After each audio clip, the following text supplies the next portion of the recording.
CPP, very impressive, with ASISonline.org. And Bonnie, you have a lot of background. Tell us about that. Past president and all kinds of things. I'm past president of this organization during what was a very crazy year, 2001, during 9/11. Oh, wow. Fantastic. Past president of the International Association for Healthcare Security and Safety, and a recent past president of ISMA, the International Security Management Association. So it's been a wonderful opportunity to really learn a lot about global issues and create great networks and great education in a variety of ways, longitudinally. Now, Security TV has some good powers of observation. I happen to notice you're female. And in this business, that's unusual, right? It is. But you have some things you're working on to make this more attractive to the females to get into the business. So tell us about that.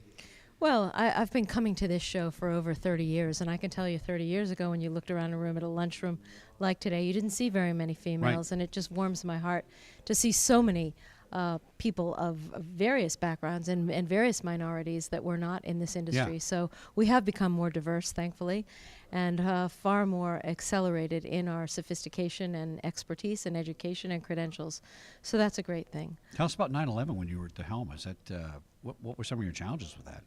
Chaos, kind of, maybe. It was chaos, and it was the uncertainty, and it was fear, and it was reminding people not to overreact in their corporations, which many were asked to do, double the amount of technology, add to staff.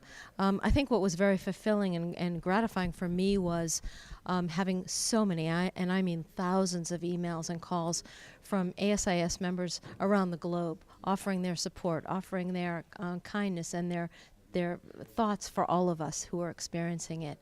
And that really is the power of the trusted network of ASIS International. How's it changed since 9/11?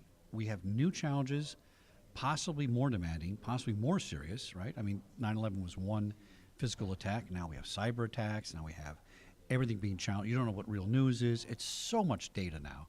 How do you see ASIS moving with those challenges? I think you're right, Chuck. The vulnerabilities are constantly changing, and we have no exception these days.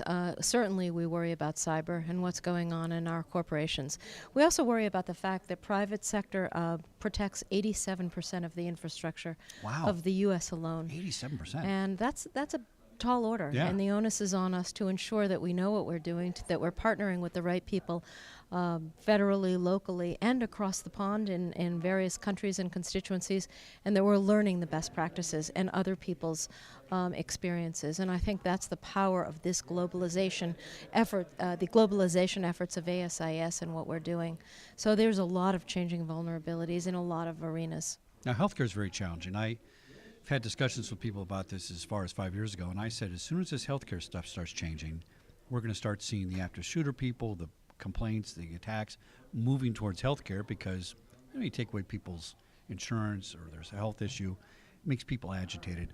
Are you seeing any rises in the healthcare industry, any different challenges? Or they have to deal with, obviously, HIPAA, which makes it more difficult to deal with security and privacy and things like that. They have the Internet of Things on their devices. There's so many moving parts in the hospital healthcare field. What do you see that's kind of violence in healthcare is a huge epidemic. In fact, it's rated in the top 3 most dangerous professions, really? Wow. According to NIOSH. And given the opioid epidemic, given the deinstitutionalization of many groups of people that would otherwise have been in homeless shelters or would otherwise have been in psychiatric facilities, we are a soft target. We have to be open to the public 24 hours a day, no matter who they are. It's a huge challenge. Along with the vulnerable populations and we have a lot of research, for example, so vulnerable research that people may not like.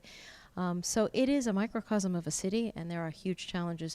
And all of the issues with the fiscal changes going on in healthcare and Obamacare also don't add to what is an easy environment, because you can't just change and raise your prices when you want to. And like something like Johns Hopkins, I think, has like 36 entrances. I mean, how do you secure that, right? We have 85 in my hospital. Unbelievable. Yeah. That's amazing. So you have to find that balance, because if you make it like Fort Knox, people aren't going to want to come. Right. The optics of it make it dangerous. And you want it to be a comfortable place and a welcoming place. And you don't want to impede anyone who has a serious need. And, for places like mine, where we have 60,000 people coming in and out daily, you can't create a bottleneck. Unbelievable. Now, you received an award. You're going to receive an award tonight. Tell us about that. I am. It's the Karen Marquez Award in her memory. It is by the Women in Security group, and I'm very, very privileged and honored to get that. And, I've really loved what the work of this group, and it's very satisfying and gratifying to me to see a group of women who have formed such an important role in ASIS, and to be the recipient of their honor, it really has been wonderful. That's fantastic. And what time is that, and where is that located tonight? It's at 6 o'clock, and I can't remember the location of. Well, go to ASIS online. You guys can find it for sure. How are you seeing the role of women in leadership changing in security?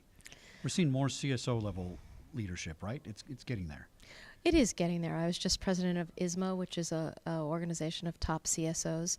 And obviously, being a female in leadership there was something that probably probably wouldn't have happened years ago. Yeah. I don't like to see myself as a woman in security. I like to see myself as a professional in security. And I think for most of us, that's how we like to look at it. Every industry, and we are not excluded from that, needs a diversity of thought, of background, Right. of experience. And that's what makes a rich environment and a rich society and a rich organization. So I think we're getting there. I have 9 sisters, so I have a lot of discussion about these things all the time in the family. I hope you had a lot of bathrooms. We had 2 actually growing up. It wasn't very many. Bonnie, thanks for coming on SecurityGuideTV.com. I really appreciate that. My pleasure, Chuck. Now, is it going to be ASISonline.org to find out more about you and the organization and the awards and stuff? We can find it there, correct? I think Yes, so, yeah. we can. All right, so remember, tune in tonight, see Bonnie's award, and get some more information from ASISonline.org. Tune in a few more minutes for our next live episode here on Security Guide TV, ASIS 2017, Dallas, Texas. Thanks again, Bonnie. Thank Really you. appreciate it. Thanks so much. All right, Mr.